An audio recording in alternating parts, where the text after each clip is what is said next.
This is a picture of me when I was about 19 years old, traveling around. The only thing I did to make money was play music on the street. I knew what hard work was. In fact, before that picture, I had spent a lot of time doing a lot of construction and learning a bunch of skills that I carried into my life today as a way to provide for my family, my wife and my daughters. But what I've seen a lot of in my life is the man that is very spiritual but never really learns how to make money. And I feel like I very easily could have become that type of man, and I'm happy I didn't. And so I'm just going to share some ideas on why I think I didn't turn into that, and why I think other men do. And I think the first place I want to start is I fell in love with hard work. I fell in love with work ethic. I fell in love with the blood, sweat, and tears involved with being able to just use tools, use your hand, do something for long hours, and either end up at the end of that with a good paycheck or a project that is beautiful and functional that you can be proud of, or both. I'm hoping the wind doesn't blow my phone over right now. It's a little unstable. Yeah, it's a little unstable. And I had to take the case off so it fits in my janky tripod. We'll see. I don't know how to make it less wobbly for you guys. You might just be swaying in the wind a little bit. So, yeah, I fell in love with working hard, and I think I'm going to attribute that to the men that taught me to work hard. One of the guys, it was me and him and my brother and a couple other guys, and it was like we were the wolf pack. He just, as cheesy as it sounds, he just titled it that. He was like, we're the wolf pack. We are a pack, we work together, and it was just became this very alpha feeling environment. And it didn't feel cringy at all. It was just like, we're on a mission, we're here to do good work, we're here to work as a team. And you kind of learn what it is to be a hardworking man in that you're forced to learn it in that bubble, in that social bubble. And a lot of young men never get to experience that, because most jobs are fake and gay, meaning they're not real jobs. They're not producing anything functional, useful, or necessary, or beautiful. I heard something recently. Never make anything unless it's functional and necessary, and if it's functional and necessary, don't hesitate to make it beautiful. And I'm going to live by that. And most jobs are not that. Most jobs are just weird. You're easily replaceable. If it's lowest of the lows, like fast food working, and maybe mid-tier would be like, I don't know, man, doing office work for some corporation. It's like you're easily replaceable, and it's work that's probably going to be automated and just not done by humans at all pretty soon. And and so there's no real meaning in that. And so these men that stay broke hippies, they use the guide that it's their spirituality that's they're living on a higher dimension, and so they don't have to make money. And I'm going to argue a point in this video where you can't actually live in a higher dimension unless you have money. Unless you have your 6-month emergency fund, you can't think. You can't think big picture unless you have a solid amount in savings to where you can feel like if your car breaks down, if someone gets sick, if you don't have work for 6 months, if you break your leg, if something happens, because something always happens. Something always happens. you can't think beyond that until you get that nest egg set up, until you get your emergency fund set up. And so most hippies, these spiritual people, this person that I almost became, and this archetype in men that I see quite a lot in life today, they don't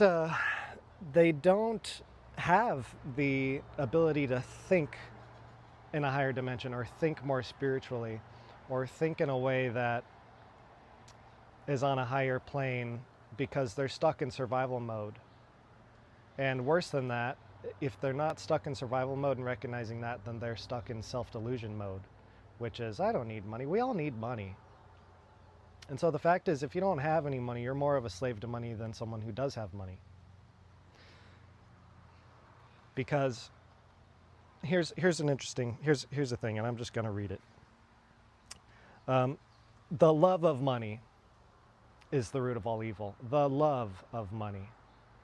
Not money, the love of it. The Bible doesn't say that you can't have money. It says that you can't serve God and money. But if you don't have money, you'll end up spending your whole life serving money anyway. When you're broke, money controls your decisions. It becomes your God. So freedom and spiritual thinking freedom comes when you have enough to have your bases covered and your worries covered. And a lot of people will get to that point, and then they start making money their God. They need more to feel more secure. There's always something that they need to chase after. And it's important that we catch ourselves once we get that emergency fund set up, or whatever it is, that we go, okay, that's there, but that's not going to save me, right? It makes it so that we can honestly go back to the Father and be like, well, He's, at the end of the day, the one that brings me the money, the one that's going to determine whether something goes right, something goes wrong, whether I'm blessed, whether I'm not. He takes, He gives. I'm not here to judge it. I'm just here to take all of it with joy. And most spiritual men stay broke because they're not able to marry both philosophies.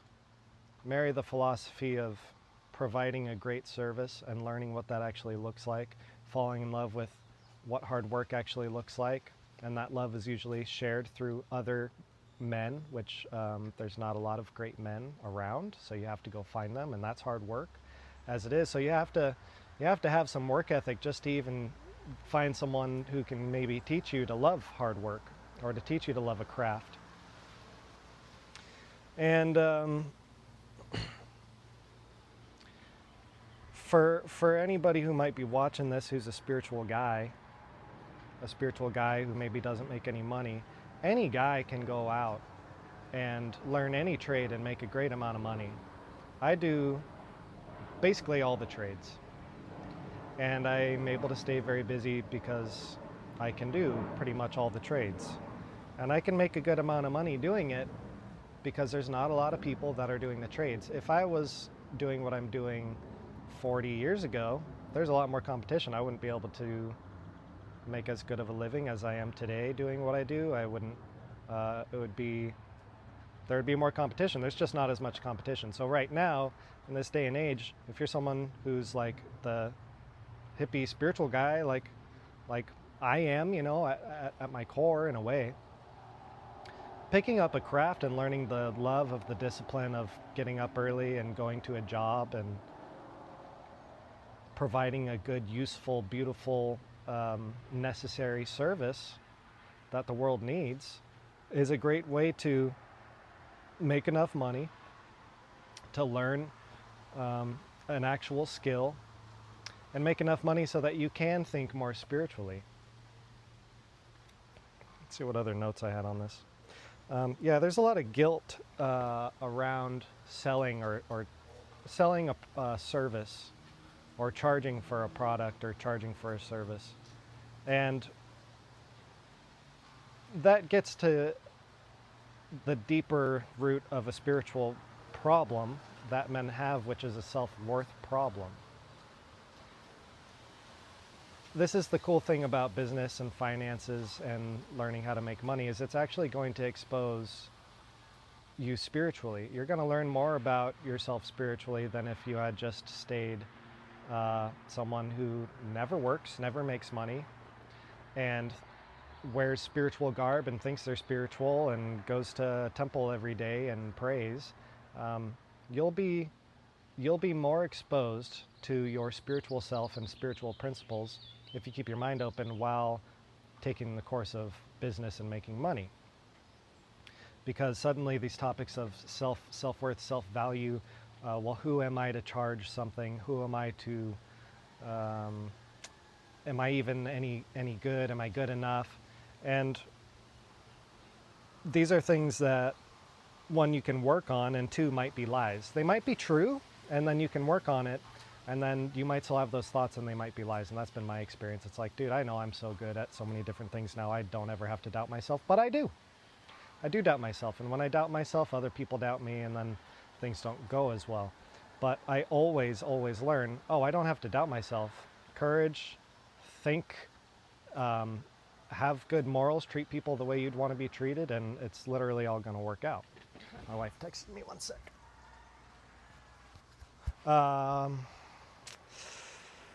She's at the park with the kids. So, kind of lost track of thought there with the wife text, but yeah, man. Yeah, you can't really overthink it too much. A lot of the clarity is going to come from action. So you might be thinking, what do I need to do to make money? It's like, just pick something. And I would say pick a way that you can be your own boss. I've never worked for a corporation. I've never worked for another business. I've only ever worked for individuals, for other human beings like me. I've never worked for entities. I've never worked in fast food. I've never worked for some big business. I've literally only ever served the other citizens, renters, homeowners in the world. And they work, I work, and it's really great.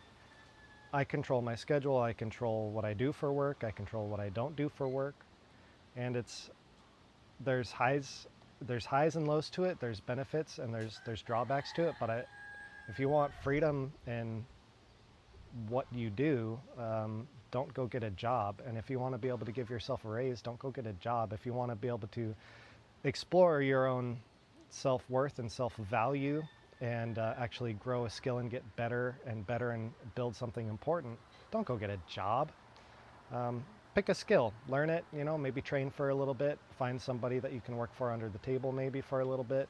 There's a lot of old guys that want to teach you the skills that they've learned, and you might have to deal with their alcoholism or their cursing or their snorting and their grunting and their mucus and all kinds of crap. You might not even be able to understand what they're saying half the time because they don't have any teeth or something. And I've dealt with literally all of the above. And sometimes towards the end I was getting really, really sick of it. And then that that was when I just started working by myself. And because I got to the point to where I could.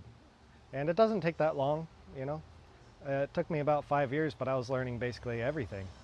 And I'm still learning quite a lot, but the main skill to learn is the skill of learning all skills. Once you get that skill established, then you can basically go out into the world and do anything. So yeah, you need to marry the spiritual and the practical. If you want to be more spiritual, get more practical. If you want to get more practical, get more spiritual. Here's a good example. If I want to get more spiritual, I'm going to get more practical by make more money. That'll force spiritual principles on me to look at about myself if I'm being open-minded, and then I'll grow spiritually. If I want to get more practical, I'm going to look at the spiritual. Well, it's not me that's doing any of this, it's actually the Father, so everything that He puts on my plate is just a blessing. And then I'm able to go do the practical and actually do it with joy. Did you see that butterfly? That was cool. Just went right up to the camera. Beautiful. So it's the marriage of the two. If you're someone who is just going to be purely practical, and maybe that's why you clicked on this video, because you're like, yeah, let's shit on the hippies, you're missing out. And if you're someone who's just spiritual, and the way that you think about yourself, you're going to miss out big time. Because the fact is, you're going to get old, and you're going to wish that you had something. And you can't just go along your life thinking that you're so spiritual and smart that you're going to come up with some great idea that's going to make you a lot of money in 3 days randomly sometime down the line, or sometime in your 20s, right? You'll be a millionaire. Sometime in your 30s, you'll be a millionaire. Sometimes in your 40s, you'll find something, and then you end up being 50 or 60, and you're like, oh shit, I never found it. I just kept on looking around. And what I'm saying is, don't look around. Build something. Build something important, and it can start with simple skills. It doesn't have to be some big, magical, huge, shiny thing. It can be down and dirty and humble, and there's nothing wrong with that. Messiah came as a carpenter. I think that's one of the most beautiful lessons that we can take from the Gospels, from all of Scripture. Came as a builder, a skilled builder. So